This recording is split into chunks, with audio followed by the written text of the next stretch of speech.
साथियों welcome back. आप सभी लोगों का बहुत बहुत स्वागत है मेरे यूट्यूब चैनल पर। चलिए हम लोग एक बार फिर उपस्थित हैं नवजीवन कैंपस के ऑनलाइन क्लास में और आज हम लोग देखेंगे समान विज्ञान का एक महत्वपूर्ण क्वेश्चन आवर। पिछले क्लास में समान विज्ञान के भौतिकी का एक बहुत महत्वपूर्ण टॉपिक हमने कंप्लीट किया था, जिसको हम लोग फ्रिक्शन या घर्षण फोर्स के रूप में देखा।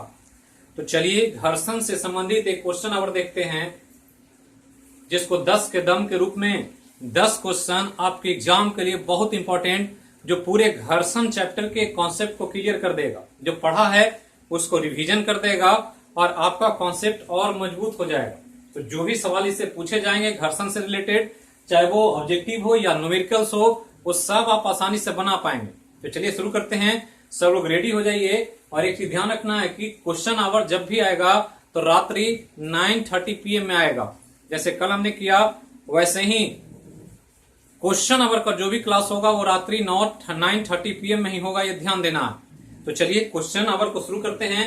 तो जो लोग जुड़े हुए हैं आपके संपर्क में, सबको लिंक शेयर कीजिए और इस टीम को बड़ा कीजिए, क्योंकि टेस्ट और परीक्षा में तभी मजा आता है जब अच्छे अच्छे योद्धा मैदान में हो।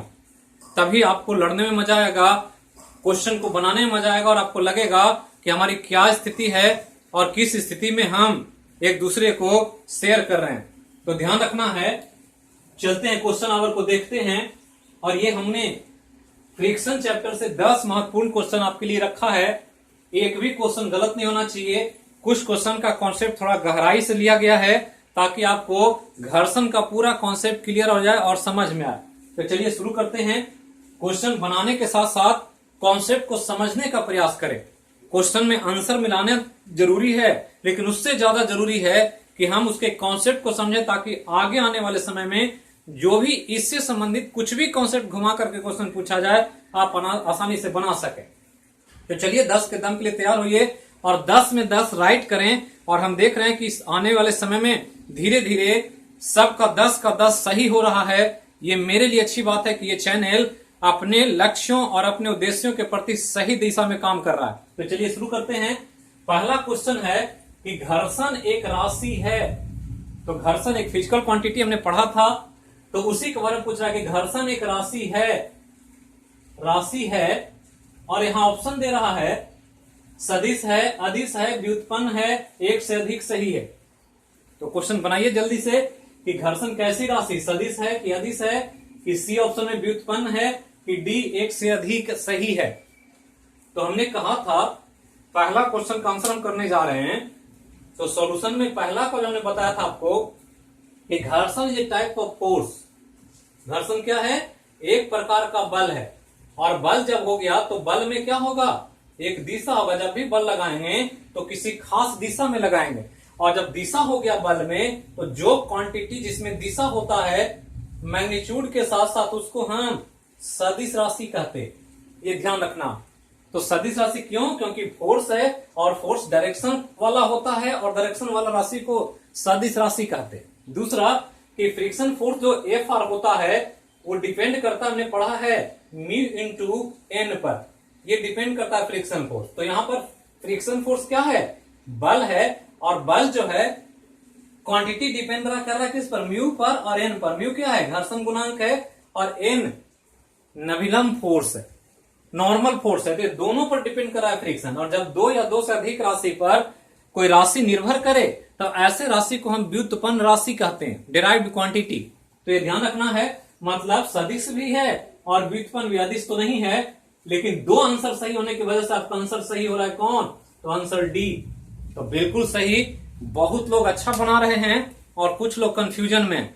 तो कंफ्यूजन में जो है वो वीडियो को पहले से देखें प्लेलिस्ट में जाकर के, वहां पर आपको व्युत्पन्न राशि, मौलिक राशि सब समझाया गया है। तो सब एक दूसरे से रिलेटेड है। पहला टॉपिक, दूसरा टॉपिक सब सिस्टमेटिकली बताया गया है, तो उसको ध्यान रखना है। आगे चलें तो बहुत इंपॉर्टेंट क्वेश्चन है दूसरा। कह रहा है घर्षण की दिशा होती है, मतलब फ्रिक्शन का डायरेक्शन किधर होता है ये पूछ रहा है।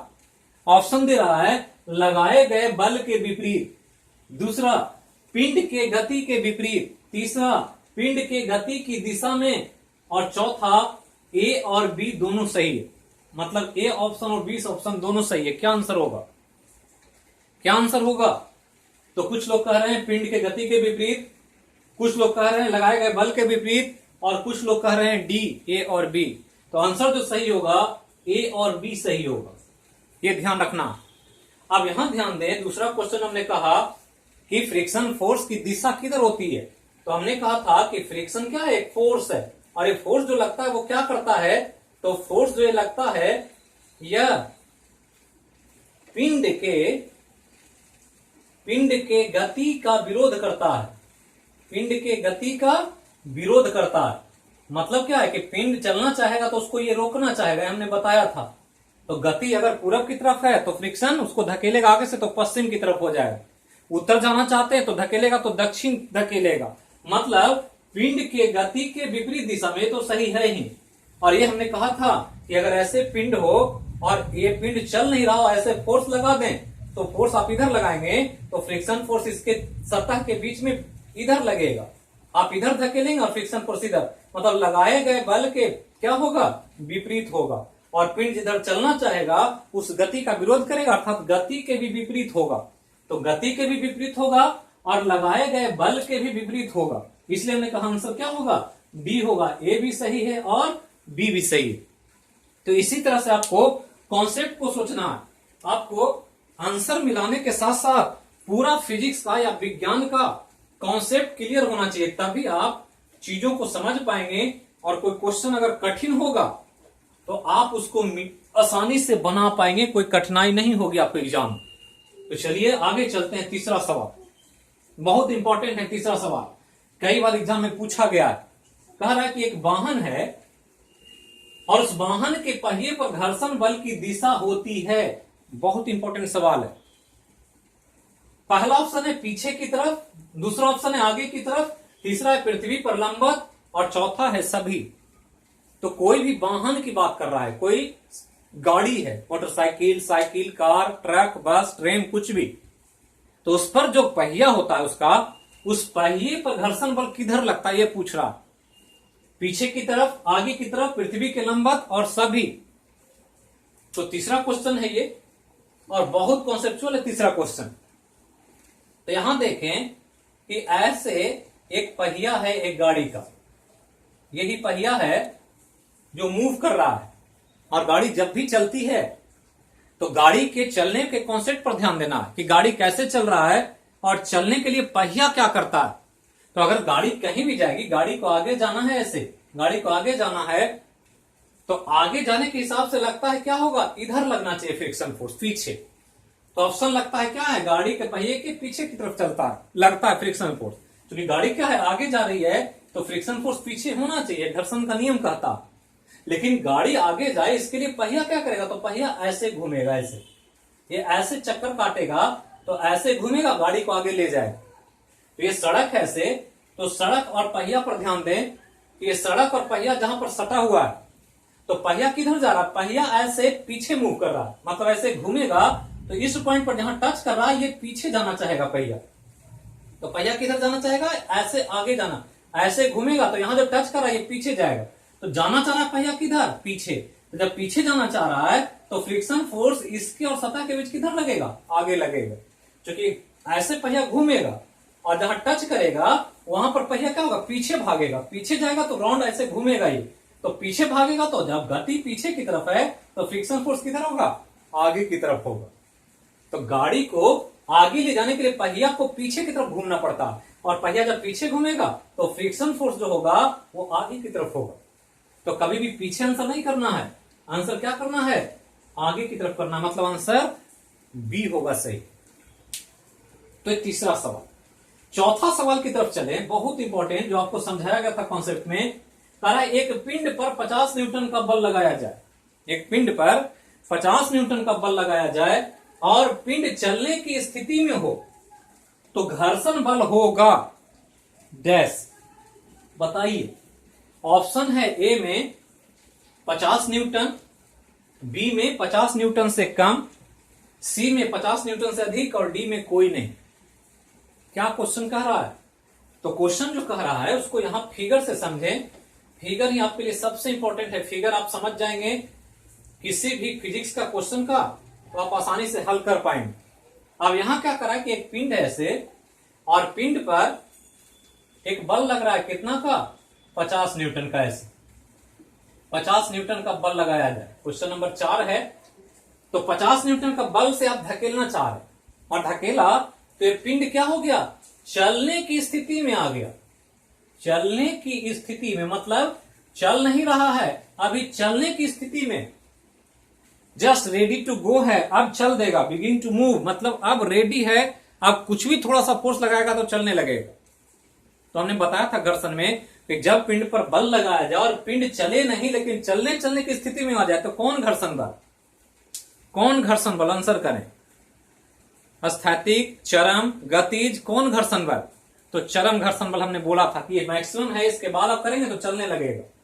और चरम घर्षण बल भी स्थैतिक घर्षण बल है। और हमने कहा था कि स्थैतिक घर्षण बल जो होता है उसका मान अगर पिंड में विराम में है तो ये लगाए गए बल के बराबर होता है। जितना बल लगाएंगे उसी के बराबर एकदम फोर्स लगेगा फ्रिक्शन का। तो स्थैतिक घर्षण बल है और पिंड चल नहीं रहा है, विराम में है। स्थैतिक के साथ साथ चरम भी है, चरम भी है और स्थैतिक भी है, दोनों है और चल नहीं रहा है। तो जितना बल लगाएंगे वही उसका फ्रिक्शन फोर्स होगा। तो लगाया कितना, 50 न्यूटन। तो इसके सतह के बीच इधर जो फ्रिक्शन फोर्स लगेगा इसका मान भी क्या होगा, 50 न्यूटन ही होगा। तो आंसर हो जाएगा चौथा का 1। तो देख रहे हैं कॉन्सेप्ट कैसे पूछा गया है। और ये सब हमने आपको क्लास जो कराया गया है उसमें सब कुछ हमने आपको समझाया है। अभी डिपेंड करता है कि आप कितना समझ करके कितना इंप्लीमेंट करते हैं। अगर इंप्लीमेंट अच्छा नहीं करेंगे तो फिर पढ़ाने से कोई फायदा नहीं। और एक चीज हम देख रहे हैं कि क्लासेस चलता है तो ज्यादा बच्चे देखते हैं और क्वेश्चन अगर होता है तो बच्चे भाग जाते हैं, खोलते हैं और फिर गायब हो जाते हैं। तो जैसे जैसे आप क्वेश्चन से दूर होंगे आपकी तैयारी उतनी ही कमजोर हो जाएगी। तो मैदान में लड़ने के लिए तैयार रहें। एक योद्धा का काम है पूरी तैयारी के साथ युद्ध में जाना। युद्ध से भागेंगे तो असफलता ही हाथ लगेगी। और इसी रूप में आपको ध्यान रखना। तो चलते हैं 5वां सवाल की तरफ। देख रहे हैं कि जो भी सवाल दिया गया है सब कॉन्सेप्ट से जोड़कर है। कह रहा है कि सबसे बड़ा घर्षण बल इनमें से कौन है, मैक्सिमम या सबसे बड़ा फ्रिक्शन फोर्स कौन है, मैक्सिमम फ्रिक्शन फोर्स। ऑप्शन है स्थैतिक, गतिज, विसर्पी, लोटनी। कौन बड़ा घर्षण बल है, कौन बड़ा घर्षण बल है सबसे बड़ा इनमें से? ऑप्शन है स्थैतिक, गतिज, विसर्पी, लोटनी। बहुत लोग बता रहे हैं और बहुत लोगों का सही है। और हम बार बार कहते हैं कि दूसरे के आंसर को देख के आंसर ना करें, अपने कमाई पर, अपने मेहनत पर विश्वास रखें।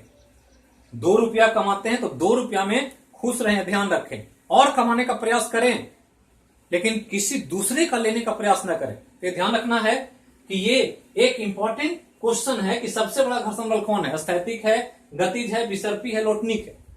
तो हमने एक चीज बताया था ट्रेंड कि स्थैतिक घर्षण बल बड़ा होता है और स्थैतिक से छोटा होता है गतिज और गतिज से छोटा होता है विसर्पी और विसर्पी से छोटा होता है लोटनिक। ये हमने बताया है। और स्थैतिक से भी बड़ा होता है चरम। ये ट्रेंड आपको हमने समझाया था। ये पिंड है ऐसे और पिंड ऐसे है और ये विराम में है और ये फोर्स लगाया जाएगा और ये चलेगा नहीं। फोर्स लगाने पर तो स्थैतिक होगा। फोर्स अगर मैक्सिमम हो जाएगा, मतलब हमने अभी पढ़ा था कि 50 न्यूटन लगाए लेकिन चला नहीं, अब लेकिन चलने को है, तो ये 50 न्यूटन स्थैतिक तो है ही लेकिन स्थैतिक के साथ साथ चरम भी है। तो स्थैतिक का जो मैक्सिमम वैल्यू होता है वो चरम होता है। ये हमने समझाया है आपको। और जब इससे बड़ा फोर्स लगाना तो चलने लगेगा। हमने कहा था कि साइकिल को पहला पैडल मारते हैं तो बहुत ताकत लगता है, फिर जब पैडल चलने लगता है साइकिल तो धीरे धीरे भी पैडल मारेंगे तो साइकिल चलेगा। गाड़ी में हमने कहा था कि गाड़ी में फर्स्ट गियर बहुत स्ट्रांग होता है क्योंकि उसको विराम से गति में लाना होता है। और जब गति एक बार पकड़ लिया तो अब उतना फ्रिक्शन नहीं होगा क्योंकि इंटरलॉकिंग नहीं होगा 2 सतह के बीच। तो हमेशा स्थैतिक से छोटा होता है गति। और गति में हमने कहा था कि जब फिसल कर चलेगा तो और फ्रिक्शन कम होगा। जब सतह में फिसलन होगा, तेल गिरा हुआ हो, मोबिल गिरा हुआ हो, काई लगा हुआ हो, साबुन लगा रहे हो, मछली पकड़ रहे हो तो छिटकता है, चीजें फिसलता है, चिकनाई आ जाती है। तो चिकनाई से क्या फ्रिक्शन कम गया और घर्षण कम गया। और हमने कहा था कि जब लुढ़क कर चलेगा कोई चीज तो सतह से के बीच कॉन्टेक्ट बहुत कम टाइम के लिए होता है, तो लुढ़कता रहता है, तो जिसके कारण और घर्षण बल घटता है। तो ये सबसे बड़ा है और सबसे बड़ा के साथ ये घटते हुए क्रम में। तो स्थैतिक में सबसे बड़ा चरम, लेकिन यहाँ चरम ऑप्शन में नहीं है, तो चरम ऑप्शन में नहीं है तो आंसर क्या होगा? स्थैतिक होगा। ये ध्यान रखना, स्थैतिक से छोटा गतिज और गति से छोटा विसर्पी, विसर्पी से छोटा लोटनिक। ट्रेंड याद रखना, तभी आप सवाल बना पाएंगे। अब चलते हैं छठा, कह रहे इनमें से कौन छोटा घर्षण बल कौन है? इनमें से कौन छोटा घर्षण बल है? कौन दो बार लिखा गया। इनमें से छोटा घर्षण बल कौन है, ये पूछ रहा। क्या आंसर होगा? ऑप्शन दे रहा है गतिज, स्थैतिक, विसर्पी, लोटनिक। कभी तो समझा दिए थे इसके पहले वाले क्लास क्वेश्चन में, 5वां में, कि ये घटता हुआ क्रम है। तो यहाँ क्या है? गतिज दिया है। गतिज स्थैतिक से क्या होता है? छोटा होता है। स्थैतिक सबसे बड़ा है, और गतिज में विसर्पी फिसल कर होगा तो और छोटा, और विसर्पी से छोटा लोटनिक। मतलब सबसे छोटा कौन? लोटनिक। ये चारों ऑप्शन पे ध्यान रखना है कि सबसे छोटा कौन है? लोटनिक है यहाँ। अब चलते हैं 7वां क्वेश्चन की तरफ। क्या कह रहा है 7वां क्वेश्चन? जो भी क्वेश्चन दिया गया है, देख रहे हैं कि जो भी पढ़ाया गया वही है, और यही एग्जाम में पूछेगा आपसे, कुछ अलग नहीं पूछेगा। तो बार बार लोग कहते हैं क्या पढ़ें सर, क्या कौन सा क्वेश्चन बना ले, कौन सा प्रैक्टिस सेट बना ले। तो जितना कराया जाए उतना तो आपको आना चाहिए। इतना अगर कमांड है तो कोई भी क्वेश्चन साइंस का आपसे छूटेगा नहीं, चाहे वो साइंस हो, साइंस में फिजिक्स हो, चाहे केमिस्ट्री हो, चाहे बायो या करंट अफेयर जो बताया जा रहा है वो। तो जो टॉपिक खत्म होता है उसका क्वेश्चन आवर इमीडिएटली होता है, और क्वेश्चन आवर का टाइमिंग ध्यान रखना है कि 9:30 PM में होगा, ये ध्यान रखना।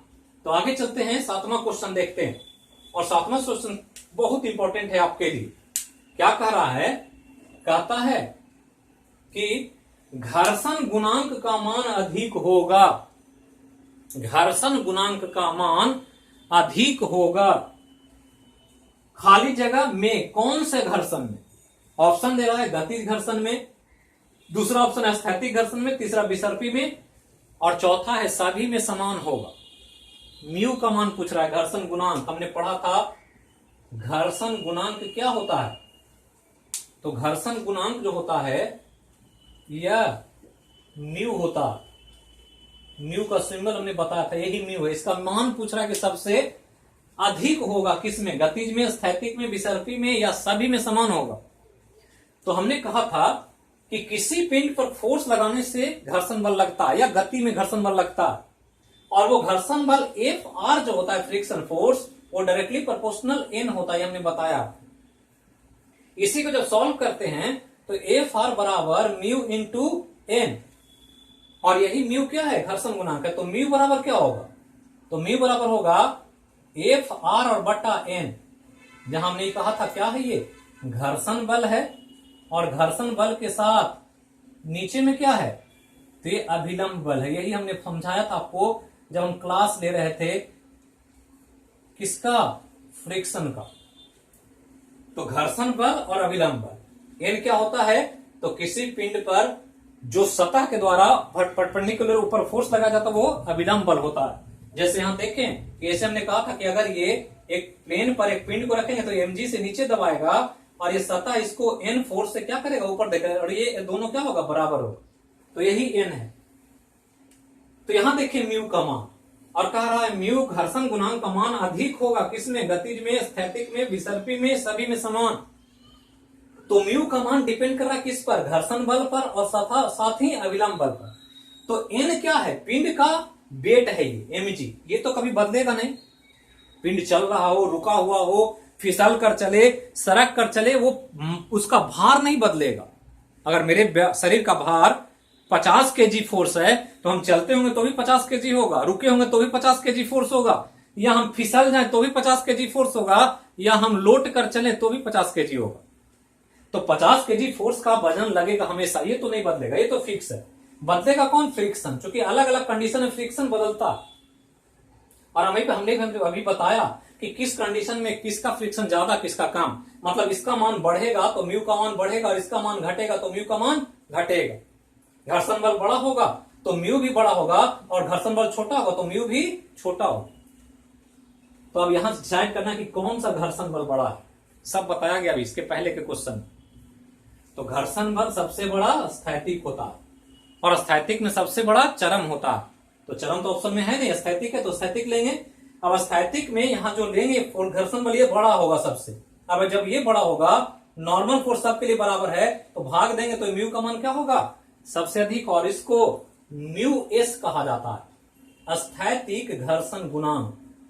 ये ध्यान रखना है और ये याद रखना है कि स्थैतिक घर्षण गुणांक का मान ही सबसे अधिक होता है जो स्टैटिक फ्रिक्शन में लगेगा। इससे छोटा ये है, इसलिए एफ आर का मान छोटा होगा तो म्यू का मान छोटा हो जाएगा, और इससे भी छोटा ये है तो फ्रिक्शन फोर्स छोटा होगा तो और म्यू का मान छोटा हो जाएगा। और यहां तो सभी समान हो नहीं सकता क्योंकि फ्रिक्शन फोर्स अलग अलग। तो ये ध्यान रखना है घर्षण गुणांक का मान, म्यू का मान। अब आगे चले तो 8वां सवाल एक न्यूमेरिकल, और न्यूमेरिकल हमने इसलिए दिया है कि एनटीपीसी वगैरह में या अभी जो ग्रुप डी का रेलवे का एग्जाम होने वाला है उसमें बहुत सारा सवाल आपसे पूछा जा सकता है। इसलिए थोड़ा सा आपको इस क्लास के माध्यम से बीपीएससी, बिहार दरोगा, एनटीपीसी सब की तैयारी आप कर सकते हैं। किसी के लिए अलग से पढ़ने की जरूरत नहीं है, सारा बेसिक जीरो लेवल से आप एडवांस लेवल तक देख रहे हैं। तो चलिए 8वां सवाल देखते हैं क्या कह रहा है 8वां।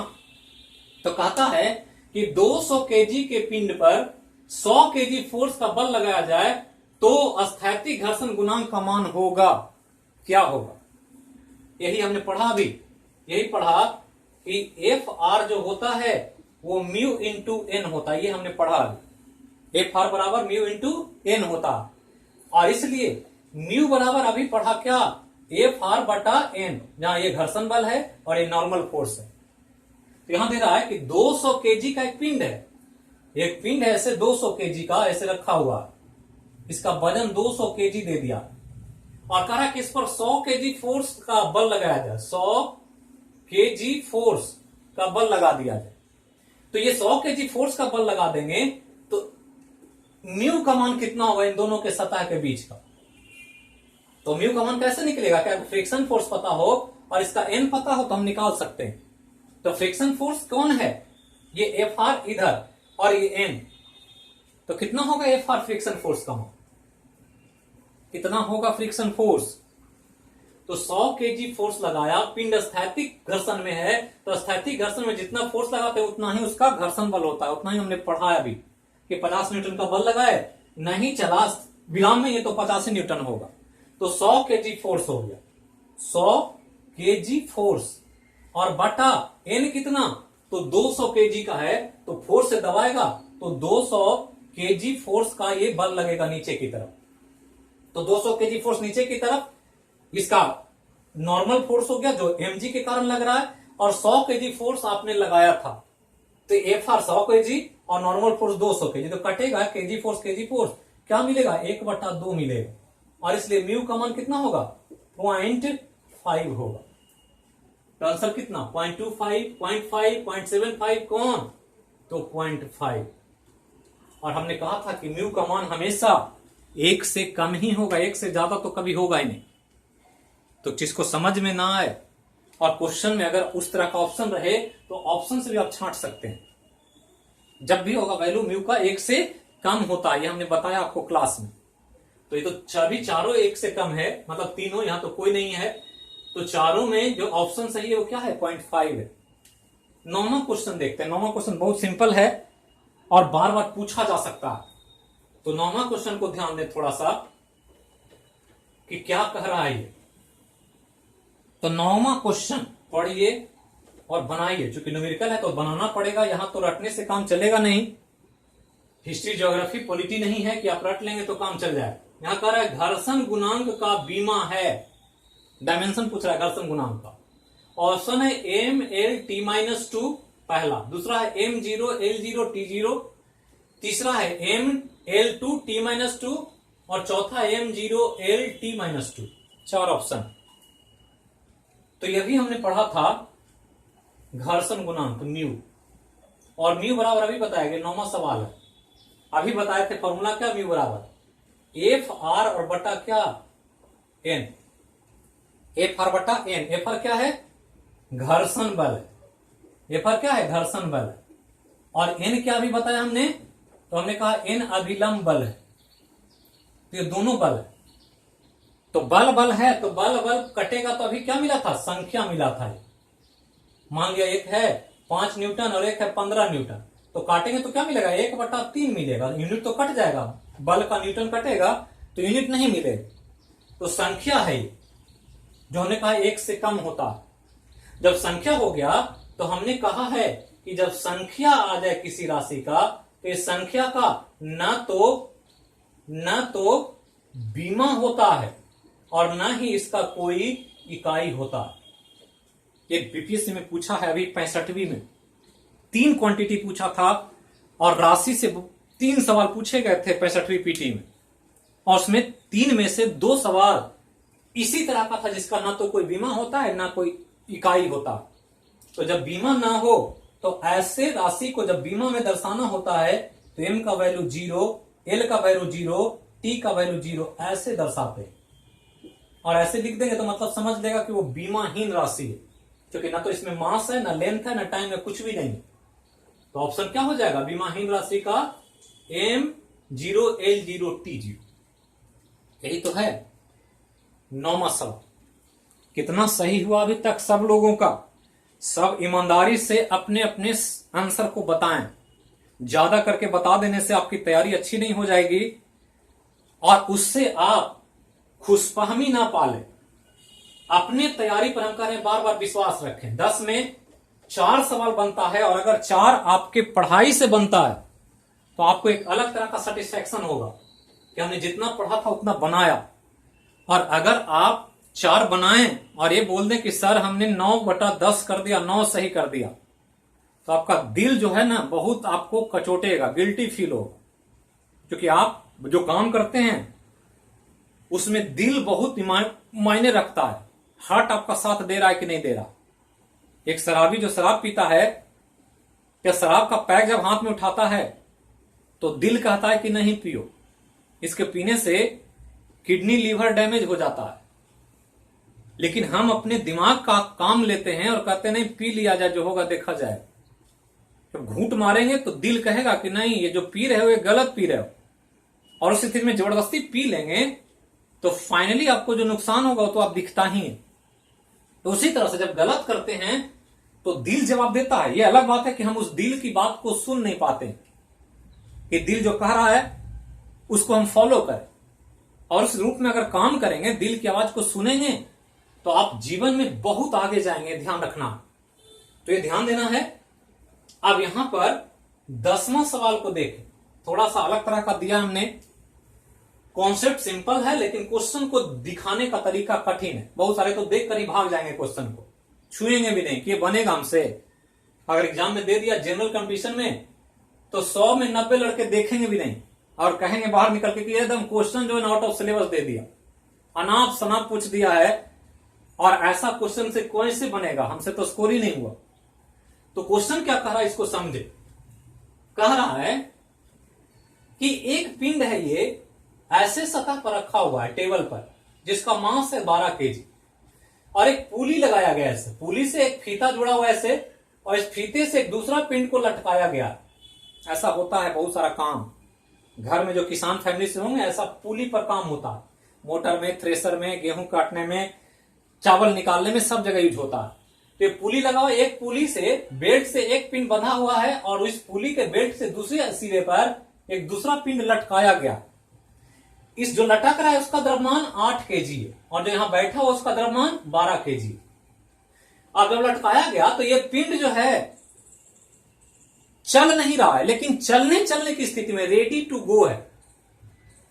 चल नहीं रहा है लेकिन चलने की स्थिति में अगर इसको थोड़ा सा वजन बढ़ा दिया जाएगा तो ये घसकने लगेगा, इसके भार से ये आगे बढ़ने लगेगा। तराजू में ऐसे नहीं होता कि तराजू में जब तक बाट बराबर है तो पलड़ा बराबर रहता है, थोड़ा सा वजन बढ़ाएंगे तो झुकेगा पलड़ा। वैसे ही कि अगर ये बांस को अगर थोड़ा भी बढ़ा दिया तो चलने लगेगा, लेकिन इतना किया गया है कि ये चल नहीं रहा। मतलब क्या है, स्थैतिक घर्षण की स्थिति में। कौन गया, चूंकि हमने कहा विराम में जब रहेगा तो स्थैतिक घर्षण होगा। तो कह रहा है कि इस स्थिति में घर्षण गुणांक का गुणांक निकालें यदि 12 kg वाला पिंड चलने को तैयार हो। घर्षण गुणांक निकालना म्यू का मान बिल्कुल सिंपल है। कुछ कॉन्सेप्ट अलग नहीं है, जो हमने पढ़ा है वही है, सोचने का नजरिया है। यही हम कहते हैं कि जो चीज हम जान लेते हैं वो आसान हो जाता, और जो चीज नहीं जानते वो बहुत कठिन लगता। और वही स्थिति यहां है कि बहुत लोग जो ऐसे क्वेश्चन नहीं देखा उनको लग रहा हो कि बहुत सवाल कठिन, ऐसा करने का जरूरत ही नहीं। लेकिन बिल्कुल सिंपल, स्थैतिक घर्षण का जो कॉन्सेप्ट पढ़ा है वही है। मतलब क्या है कि इस पर एक फोर्स लगाया जा रहा है लेकिन ये चल नहीं रहा। फोर्स लगाया जा रहा है लेकिन चल नहीं रहा है, यही कंडीशन है स्थैतिक घर्षण का। फोर्स लग किस रहा है? तो इसके टेंशन से लग रहा। यहां पर टेंशन है, यहां पर टेंशन। पिंड आगे चलना चाहता है, फ्रिक्शन फोर्स इसके पीछे होगा, ये हमने पढ़ा है। सतह पर पीछे की तरफ ये आगे चलना चाहेगा, खींचेगा इसको, तो फ्रिक्शन फोर्स इधर एफ आर लगेगा, यही लगेगा। और ये एफ आर किसके कारण? इसके वेट के कारण। वेट के कारण टेंशन आ गया इस फीते में, और फीता का टेंशन यहां गया, टेंशन इसको खींचना चाहता। और ये टी और एफ आर क्या है? बराबर है, इसलिए चल नहीं रहा। क्योंकि हमने कहा स्थैतिक घर्षण में क्या होता है? टी और एफ आर क्या होता है? बराबर होता है। जितना फोर्स लगाएंगे इधर से उतना ही फ्रिक्शन फोर्स मिलेगा। तो ये कितना लगेगा फ्रिक्शन फोर्स इस पर? कितना फ्रिक्शन? स्थैतिक घर्षण तो फोर्स ये टेंशन से लग रहा है। टेंशन कहां से मिल रहा है? तो ये इसके वेट से मिल रहा है। वेट बराबर mg। mg कितना? तो 8 इंटू जी। ये कितना? टेंशन जो ये mg लग रहा है, ये टेंशन t बराबर क्या है? mg है। और t कितना है? तो वेट 8 kg, तो 8 गुना जी। जी क्या है? गुरुत्वीय त्वरण। तो टेंशन का मान यही इतना लग रहा है जिसके कारण इस पर खिंचाव है। और हमने कहा ये टी जो होगा ये टी एफ आर के बराबर होगा। मतलब टी अगर 8g ले रहे हैं तो एफ आर भी 8g होगा। क्यों? क्योंकि स्थैतिक घर्षण है। हमने कहा था 50 न्यूटन का बल लगाएं और 50 न्यूटन ही आपको फ्रिक्शन फोर्स मिले तो स्थैतिक घर्षण होता। बिल्कुल सिंपल है, वहां लिखा हुआ इसलिए आसान लगा, यहां पर चित्र में दे दिया तो कठिन लग रहा है। तो चित्र वही है, टी का मान 8g है, 8g लगा और चल नहीं रहा तो इसका फ्रिक्शन फोर्स भी 8g ही होगा। तो म्यू कितना होगा ये पूछ रहा। और म्यू बराबर हम पढ़े क्या? एफ आर और इंटू क्या? N. F R into N, F R बटा एन, ये हमने पढ़ा है म्यू का मान। तो एफ आर निकाल चुके 8g, और एन कितना? तो इसका एन कितना? एन इधर डब्ल्यू बराबर mg नीचे की तरफ, और सतह जो इस पर लगाएगा ऊपर ये एन होगा। ये सतह जो लगाएगा ये एन होगा। तो ये एन और ये mg बराबर है। मतलब एफ आर कितना है? तो एफ आर हमने निकाला था कि टी बराबर एफ आर 8g, तो 8g, और एन कितना? तो mg इसके बराबर, तो 12g। तो 12g, तो जी कटा, तो म्यू बराबर कितना? तो 8/12। 8/12 को भाग दे तो 4 मल्टीप्लाई 2 मल्टीप्लाई 4 करेंगे तो 8 हो जाएगा, और ये करेंगे तो कितना होगा? एफ आर बराबर 8/12। तो 8/12 करेंगे तो कितना होगा?